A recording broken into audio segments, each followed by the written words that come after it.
Acompáñeme con su Biblia al libro de Colosenses, que es la carta que empezamos a estudiar hace 8 días. Y vamos al capítulo 1 y vamos a leer desde el verso 15. Colosenses 1:15 y vamos a leer hasta el verso 20. Dice: Él es la imagen del Dios invisible, el primogénito de toda creación, porque en Él fueron creadas todas las cosas, las que hay en los cielos y las que hay en la tierra, visibles e invisibles, sean tronos, sean dominios, sean principados, sean potestades. Todo fue creado por medio de Él y para Él. Verso 17. Y Él es antes de todas las cosas, y todas las cosas en Él subsisten. Y Él es la cabeza del cuerpo, que es la iglesia, el que es el principio, el primogénito de entre los muertos, para que en todo tenga la preeminencia, por cuanto agradó al Padre que en Él habitase toda plenitud, y por medio de Él reconciliar consigo todas las cosas, así las que están en la tierra como las que están en los cielos, haciendo la paz mediante la sangre de su cruz. Oremos. Padre, te damos gracias por tu palabra. Hoy nuestra vida está dispuesta a escuchar tu palabra predicada. Pedimos, háblanos y permítenos entender la gran verdad que tu palabra nos expresa. Te lo pedimos en tu nombre, Señor. Amén y amén. Hoy vamos a estar tratando el tema Cristo es suficiente. ¿Cómo se llama la enseñanza? Cristo es suficiente. Hace 8 días iniciamos el estudio de la primera carta a los Colosenses y allí aprendimos algunas cosas.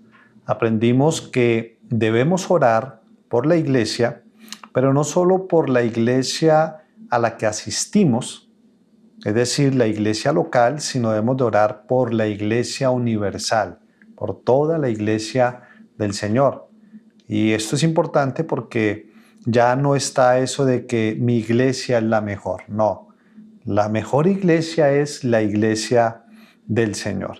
Aprendimos que esa oración debía ser acompañada con acción de gracias y razones para dar gracias por la iglesia, a pesar de muchísimas, pero también aprendimos que se debían hacer rogativas por la iglesia, peticiones de toda clase, pero especialmente para que podamos como iglesia crecer en el conocimiento del Señor. Y hoy vamos a continuar con nuestro estudio de la carta de Colosenses y acabamos de leer un pasaje bien interesante. De hecho, los estudiosos dicen que es uno de los pasajes cristológicos más importantes y profundos que encontramos en la Escritura. Que Dios nos ayude a entender su grandeza. Bueno, recordemos que Pablo le escribe esta carta a los Colosenses luego de que Epafras, quien se cree fue el fundador de la iglesia, visita a Pablo en Roma. Él estaba preso y allí le da un informe acerca de lo que estaba sucediendo en la iglesia de Colosas. En este informe Epafras le da buenas noticias, pero también le da malas noticias con respecto a esta obra. ¿Cuáles fueron las buenas? Las buenas es que los colosenses habían escuchado el evangelio, habían creído, tenían su fe puesta en Cristo Jesús y además practicaban el amor entre hermanos. Pero también habían malas noticias. Ahora, recordemos que Colosas era uno de los centros de vestimenta y tintura más importantes de la región. De hecho, además, Colosas era una de las principales rutas del comercio y allí en esta ciudad convergían todo tipo de culturas. Ahora, también es importante recordar que toda cultura tiene su propia creencia y como había muchas culturas, entonces allí había una mezcla de creencias. Encontramos una iglesia que está expuesta a escuchar varias herejías que buscaban mezclarse con el Evangelio. Esto los teólogos lo llaman sincretismo. El sincretismo es cuando se toman dos doctrinas completamente opuestas y se busca alguna unidad. Ahora, recordemos que algunas de estas enseñanzas heréticas que estaban llegando a los colosenses era, por ejemplo, el gnosticismo, luego más adelante se conoció con ese nombre, y era una enseñanza que decía que se necesitaba un conocimiento especial para alcanzar ciertos grados espirituales. Y ese conocimiento especial pues no era para todo el mundo. También habían filosofías griegas, las cuales hacían mucho énfasis en la capacidad de razonar en las personas. No solo eso, sino que también estaba el ascetismo, que era buscar un sometimiento del cuerpo para alcanzar una perfección espiritual. Y además de eso, también encontrábamos las tradiciones y los rituales judíos, los cuales le querían imponer a los cristianos de Colosas. Ahora, todas estas herejías lo que hacían era una cosa: atacar a Cristo y a su obra. Y de alguna manera llevaban a la iglesia a pensar que Cristo no era suficiente y a creer que se necesitaba algo más para alcanzar la salvación. Claro, ellos decían que Cristo tenía su lugar, pero Cristo era uno más entre los demás. Ellos decían que Cristo era el camino a Dios, pero decían que era uno de los muchos caminos. Y esta era la condición de la iglesia de Colosa. Estaban escuchando esas herejías, esas enseñanzas que de alguna manera ensombrecían la deidad de Cristo, pero también su obra en la cruz. Todo esto es delicado por varias cosas. Por ejemplo, esto generaba dudas con respecto a la seguridad de salvación. Muchos de ellos, si Cristo no era suficiente, pues pensaban, tengo que hacer algo más para ser salvo, necesito algo más. También habían dudas con respecto a su relación con Dios, ya que ellos no sabían si la obra de Cristo había sido suficiente para ser aceptados por Dios o necesitaban alguna obra especial. Pero además, habían dudas con respecto a la gracia del Evangelio. Se les predicó un Evangelio de gracia, de una salvación por gracia, pero ellos pensaban que debían de conocer y hacer algo más. El problema con todas estas herejías y sus efectos es que aún están presentes en la iglesia de hoy en día. Esto no es algo que solamente ocurrió con ellos. Si miramos la iglesia de hoy en día, nosotros estamos viviendo en un contexto donde el cristianismo se ha expandido, donde Cristo importa, pero pareciese no ser suficiente, porque vemos en muchas enseñanzas que además de Cristo necesitamos hacer otras cosas que, si las miramos, pues no son malas, pero de alguna manera son como los medios que estamos o que están usando para buscar alcanzar una bendición. Mire, la iglesia actual sigue expuesta a estas enseñanzas que son sutiles, pero que son engañosas y que tienen una mezcla del evangelio con otras cosas.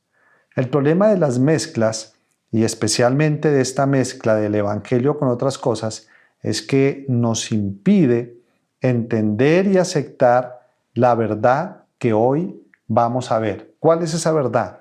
Cristo es suficiente. Le repito, Cristo es suficiente.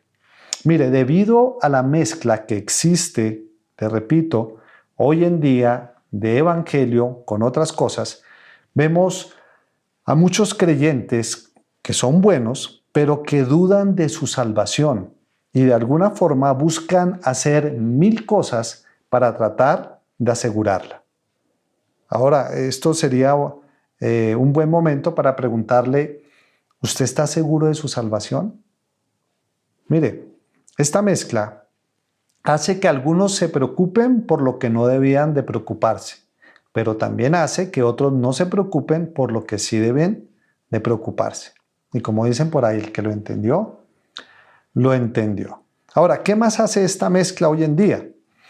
Hace que algunos anden como en una cacería constante, buscando conocer las últimas revelaciones que supuestamente son necesarias para obtener la bendición, es decir, para obtener lo que uno quiere, lo que uno desea.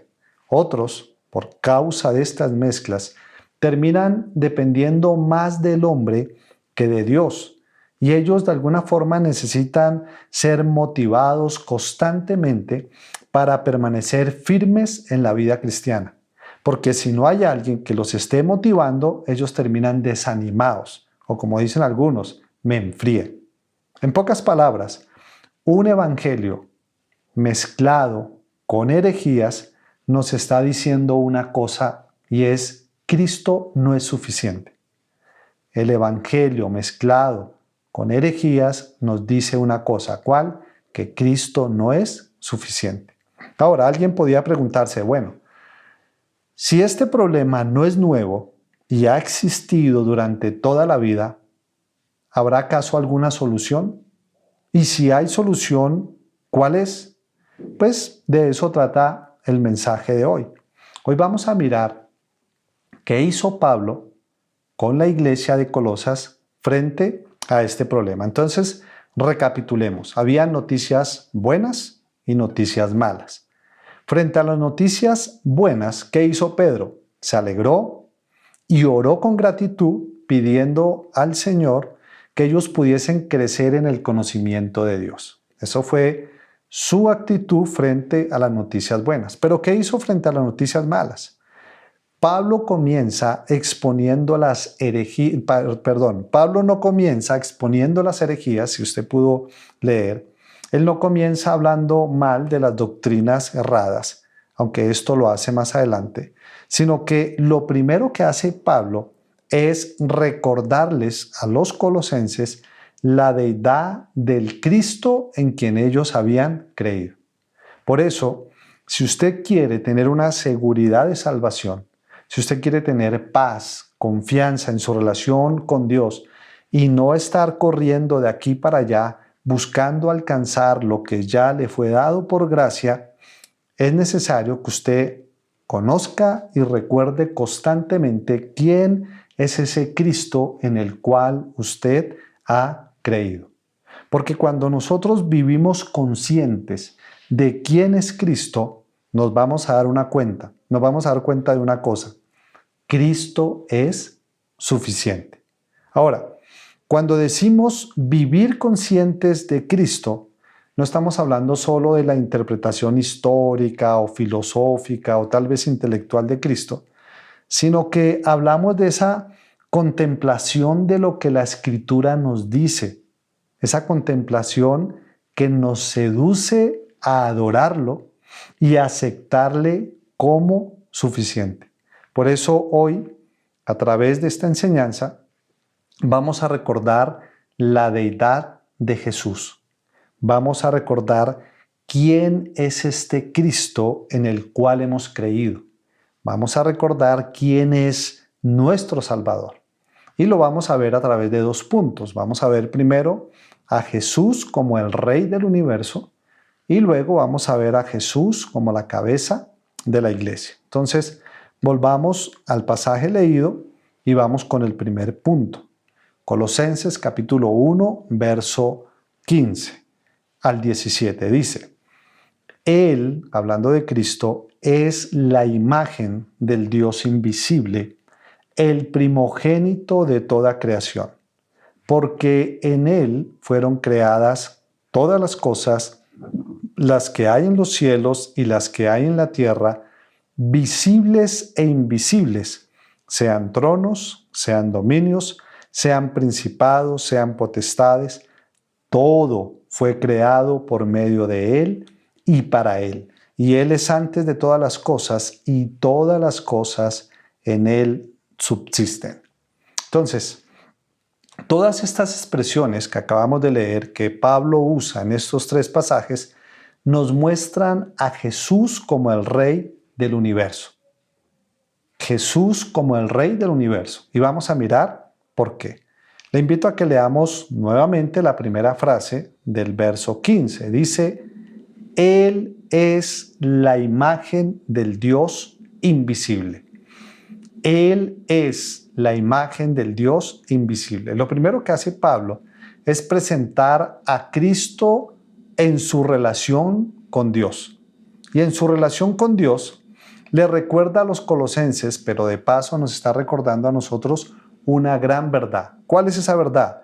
Jesús es Dios. Note cómo dice, Él es la imagen del Dios invisible. No está diciendo que Él se parece a Dios, no, Él está diciendo que Él es la imagen. De alguna manera Pablo nos está mostrando cómo el Dios invisible se vuelve visible a través de Cristo. Él nos muestra cómo Jesús es la manifestación y la revelación del Padre.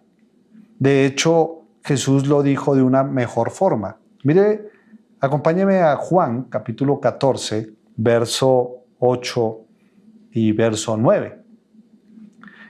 Jesús está reunido con sus discípulos y Felipe le dice, verso 8, Juan 14, 8. Felipe le dijo, Señor, muéstranos al Padre y nos basta. Jesús le dijo, ¿tanto tiempo hace que estoy con vosotros y no me habéis conocido, Felipe? Y luego dice, el que me ha visto a mí, ha visto al Padre. ¿Cómo pues dices tú, muéstranos al Padre? Entonces note cómo el mismo Jesús dice, el que me ha visto a mí, ha visto al Padre. Es decir, yo soy la imagen del Padre. Pero más adelante usted encontrará, o más atrás más bien, allá en Juan 10:30, él dijo, yo y el Padre uno somos. Entonces, vamos recapitulando. Jesús es el Rey del universo por una razón, porque Jesús es Dios. Ahora, esta frase, dicha por Pablo, también tiene una gran verdad que no podemos pasar por alto. ¿Y cuál es? Es que Dios no puede ser conocido aparte de Jesucristo. Dios no puede ser conocido sin tener en cuenta a Jesucristo. Y cualquiera que piense que no necesita a Jesús, que no necesita de su obra para conocer a Dios, pues la verdad es que está completamente equivocado. El Dios de la Biblia se revela solo a través de Jesús. Sin Cristo, podríamos decir, Dios permanece desconocido. Entonces, el Cristo en el cual hemos creído, el Cristo en el cual hemos puesto nuestra confianza es Dios, no es cualquiera. Sigamos leyendo. Colosenses 1:15. Él es la imagen del Dios invisible. Y mire lo que empieza a decir. El primogénito de toda creación, porque en Él fueron creadas todas las cosas, las que hay en los cielos y las que hay en la tierra, visibles e invisibles, sean tronos, sean dominios, sean principados, potestades, todo fue creado por medio de Él y para Él, y Él es antes de todas las cosas, y todas las cosas en Él subsisten. En estos versos, Pablo nos muestra a Cristo con su relación en el universo.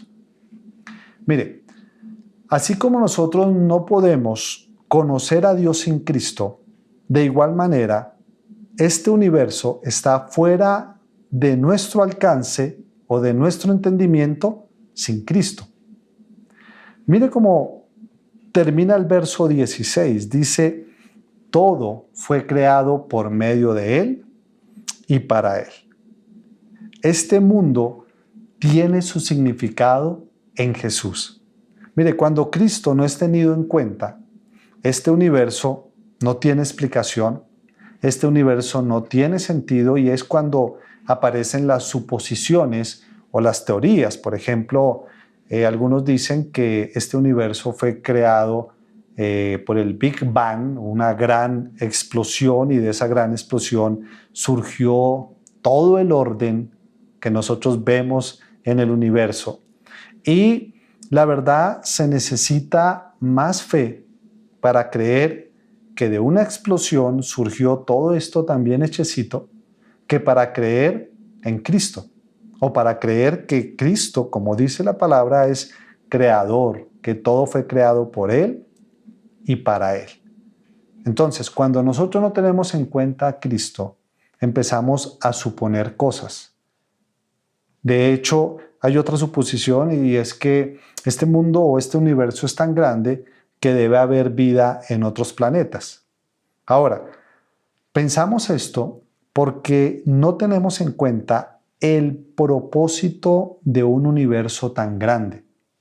Recuerde que el salmista dijo: los cielos cuentan la gloria de Dios. Y como el propósito de este universo tan grande es mostrar o revelar la majestuosidad y la inmensidad de Dios, por eso tiene ese tamaño. Entonces note que cuando no tenemos en cuenta a Cristo, no entendemos este universo. Pareciese que no tiene significado. Entonces, miremos cuál es la relación que Jesús tiene con el universo. Volvamos al verso 15. Dice: Él es la imagen del Dios invisible, el primogénito de toda creación. Paremos un momento acá. Aclaremos algo. El título primogénito de toda la creación puede ser malentendido, y de hecho durante años se ha tomado de una forma incorrecta, no solo ahora, sino desde la iglesia primitiva. Pero recordemos que esto del primogénito de toda la creación no significa que Cristo sea parte de la creación, no significa que Cristo sea el primer ser que Dios creó, porque hace unos instantes Pablo nos dijo que Jesús es Dios. Entonces se estaría contradiciendo. La palabra primogénito tiene varios significados. Mire, el que más conocemos nosotros se refiere al hijo que nace de primeras. Para nosotros eso es primogénito. Pero en la Biblia, la palabra primogénito también es usada con otros significados. Por ejemplo, Dios llama al pueblo de Israel su primogénito cuando no fue el primer pueblo que existió. Aquí Pablo, cuando usa la palabra primogénito, lo está usando para hablar de aquel a quien pertenece toda autoridad. Nos habla de aquel que está por encima de todo. No está hablando del primer ser creado. Y mire cómo sigue diciendo. Ahora sí, volvamos aclarando esto, volvamos a Colosenses 1:15. Dice: Él es la imagen del Dios invisible, el primogénito de toda creación, y explica por qué.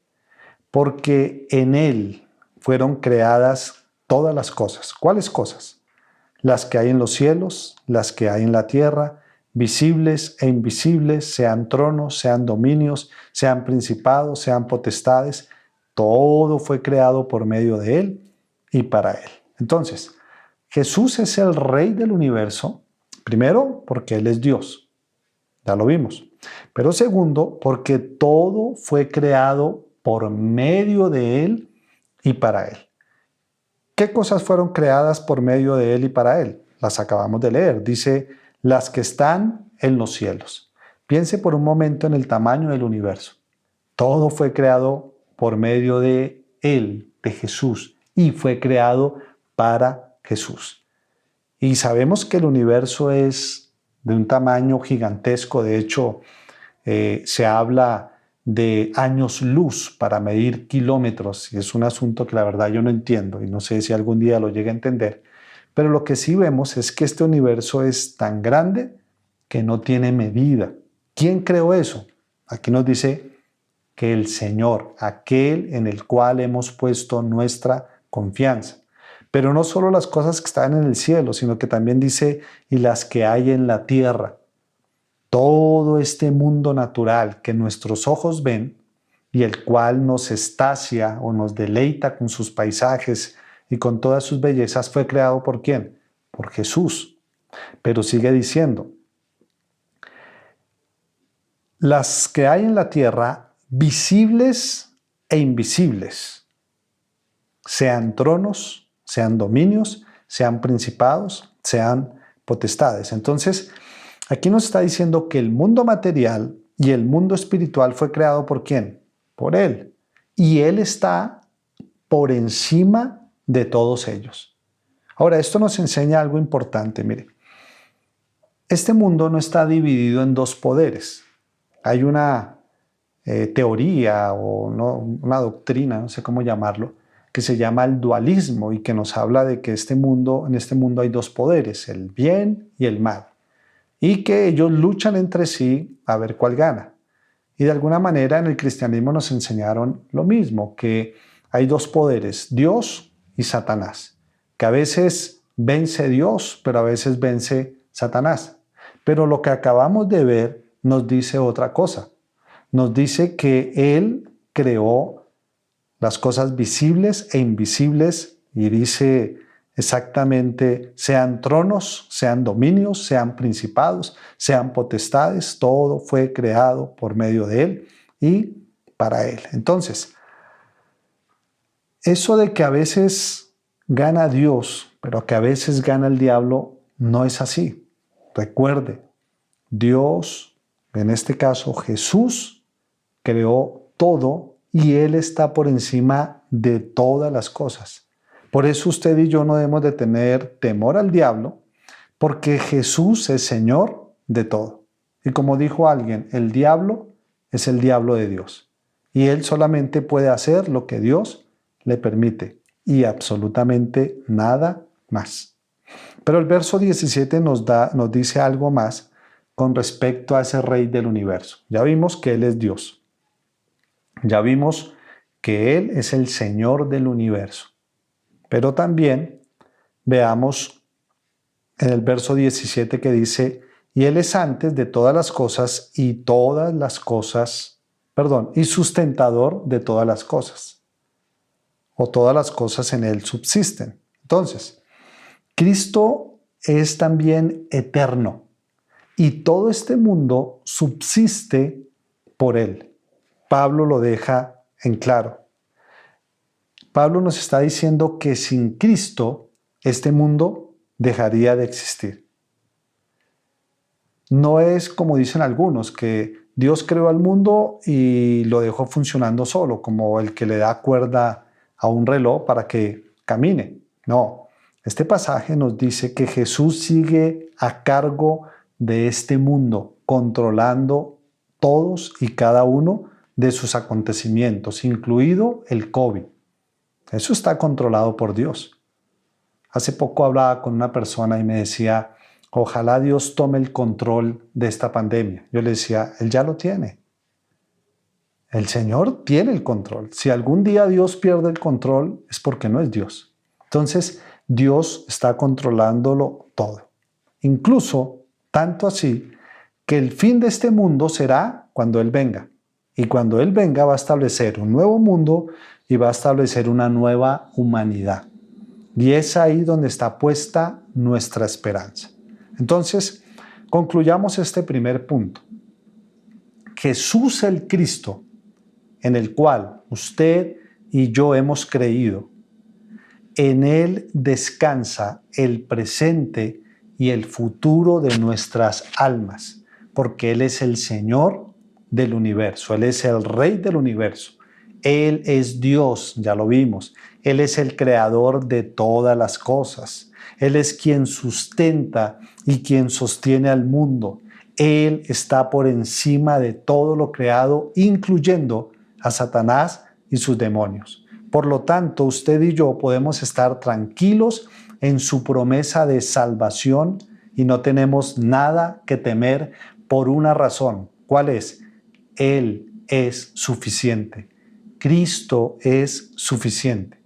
Que esta verdad nos ayude a cobrar ánimo, a estar tranquilos, porque nuestra vida está en sus manos y en Él se resuelve cualquier conflicto. Ahora, podríamos decir que esta es una razón ya suficiente para confiar plenamente en Él y no buscar a nada ni a nadie más. pero avancemos porque hay más. Volvamos a Colosenses capítulo 1 y veamos nuestro segundo punto, Colosenses 1:18. Vamos a leer hasta el 20.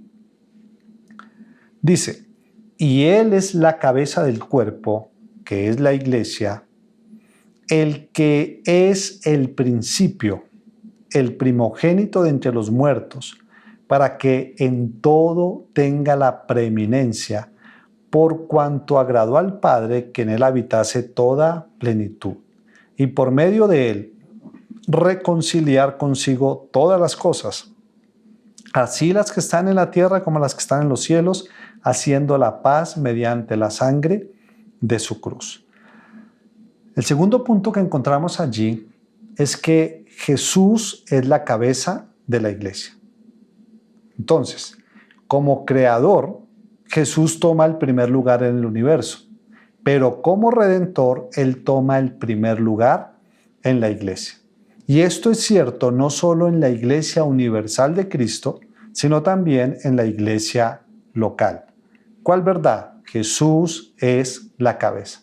¿Qué significa esto? Bueno, esto significa varias cosas. Una, que el origen de la iglesia es divino, no humano. El origen de la iglesia es divino, no es humano. Por eso yo le invito, no se deje engañar pensando o escuchando que las iglesias las inventaron los pastores. No es así. La iglesia tiene un origen divino, fue idea de Dios.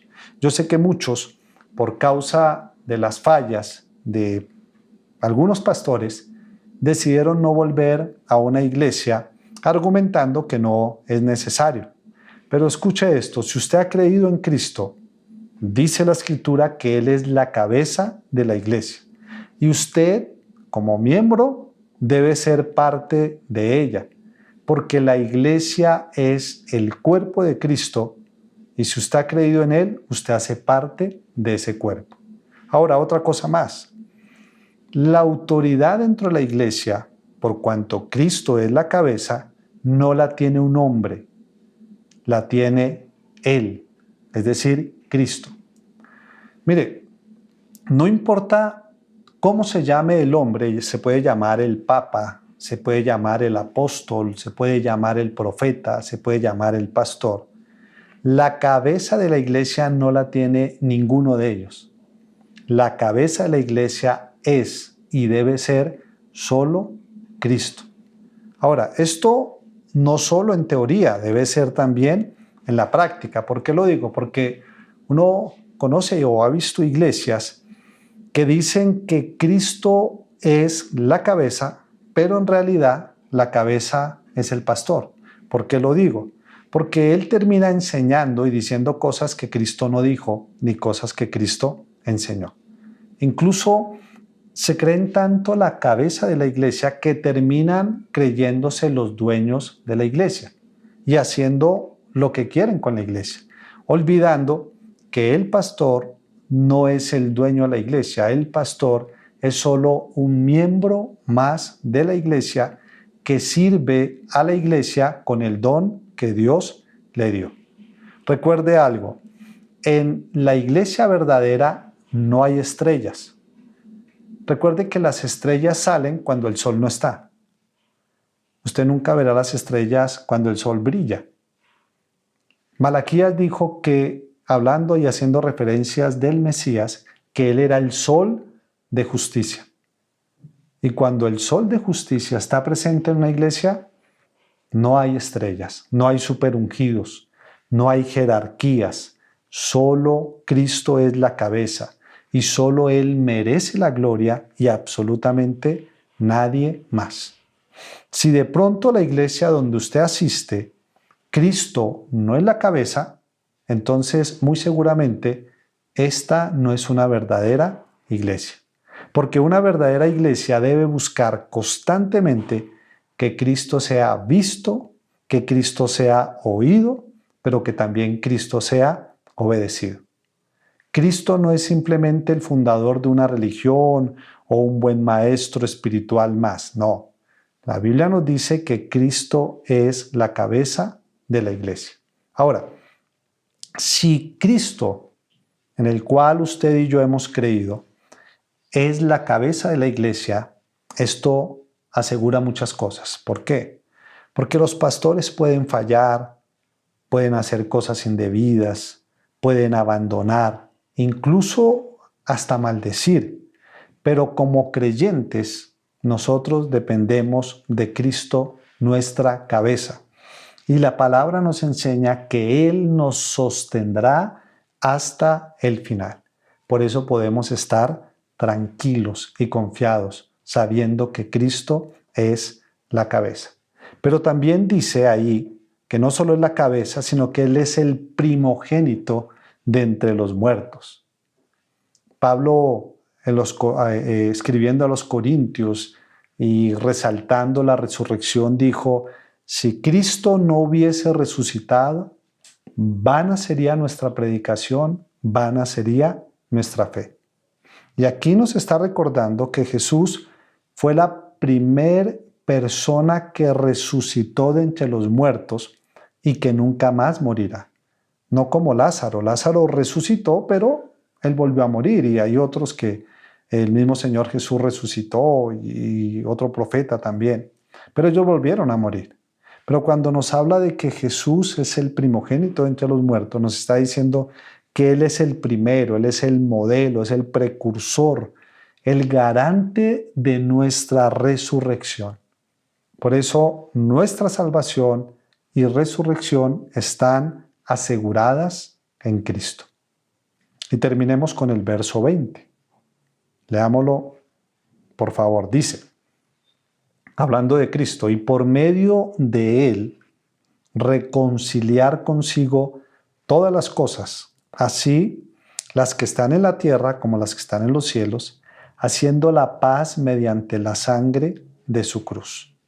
Entonces, el Rey del universo, la imagen del Dios invisible, el creador de todas las cosas, el que sostiene el universo, la cabeza de la iglesia, el primogénito de entre los muertos, Él es nuestro Redentor.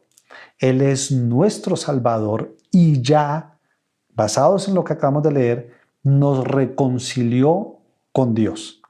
La pregunta es, ¿será que necesitamos de algo o de alguien más? Yo creo que no. Palabras finales. Si usted que me escucha no ha puesto su fe en Cristo, no sé qué espera. Ya vimos quién es Él. Él es Dios. Él es el Rey del universo. Él es la cabeza de la iglesia. Solo en Él hay salvación y en nadie más. Por eso, si aún usted no ha puesto su fe en Cristo, yo le invito, corra a Él en arrepentimiento y fe y permita que lo reconcilie con Dios. Pero si usted ya puso su fe en Cristo y usted realmente es un cristiano, y cuando hablo de poner su fe en Cristo, no estoy hablando de haber hecho una oración o haber repetido una oración hace muchos años, porque dentro de la mezcla que hemos recibido en la iglesia de hoy, la mezcla de evangelio con otras cosas, yo sé que a muchos nos enseñaron que si repetíamos una oración nos convertíamos en cristianos.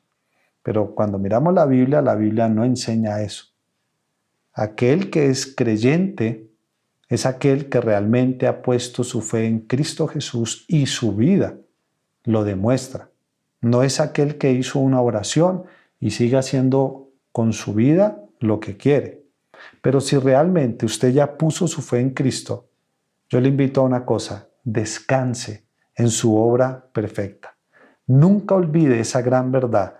Cristo es suficiente y por lo tanto no necesitamos a nadie ni a nada más.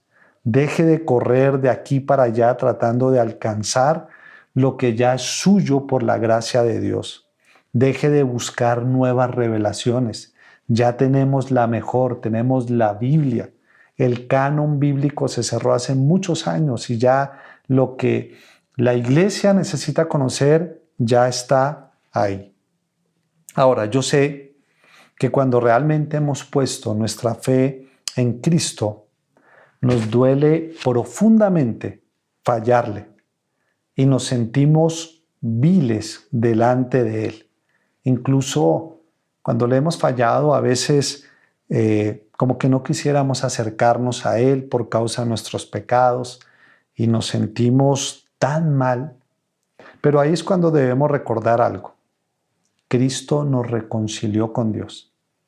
Y si nos amó antes de reconciliarnos, porque la Biblia dice que Él nos amó primero, si Él nos amó antes de reconciliarnos, ahora, estando reconciliados por la muerte de Jesús en la cruz, ni el pecado remanente ni la vileza de nuestra vida va a impedir que Él nos siga amando.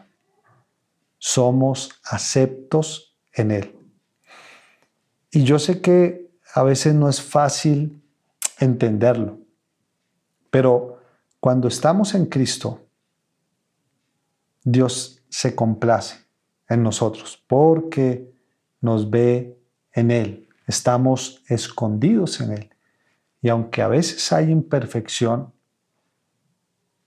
Él se complace en nuestras vidas porque ve la vida de Cristo. Y eso nos lleva a descansar. Tenemos un Salvador glorioso y suficiente. Cristo es suficiente, no necesitamos nada más. Lo único que nos queda frente a esta gran verdad es postrarnos y adorarlo a Él. Por eso, iglesia, recuerde, Cristo es suficiente. El Cristo en el cual usted ha puesto su fe, Él es Dios. Él es el Señor del universo. Él es el creador de todas las cosas. Está por encima de todo, incluso por encima de Satanás, por encima de sus demonios. Él es la cabeza de la iglesia, nosotros somos su cuerpo y Él nos sostiene, nos sustenta. Él es el primogénito de toda la creación y nuestra salvación está completamente segura en Él. No olvide esto. Cristo es suficiente. Oremos. Padre, te damos gracias por esta gran verdad. Cristo es suficiente. Hoy queremos pedirte, ayúdanos a entenderlo. Ayúdanos a aceptarlo. Y ayúdanos, Señor, a no continuar buscando alcanzar la aceptación o buscando a hacer cosas para alcanzar la salvación o la gracia o para ser mejores, Señor, en cuanto a la aceptación hacia ti. Perdónanos por haber olvidado que tú eres suficiente. Perdónanos aún por los temores que albergamos en nuestro corazón con respecto a nuestra salvación cuando tu palabra dice que tú cuidas tus ovejas y que nadie las puede arrebatar de la mano del Padre, y cuando tu palabra promete de que ninguna de ellas se perderá o perecerá.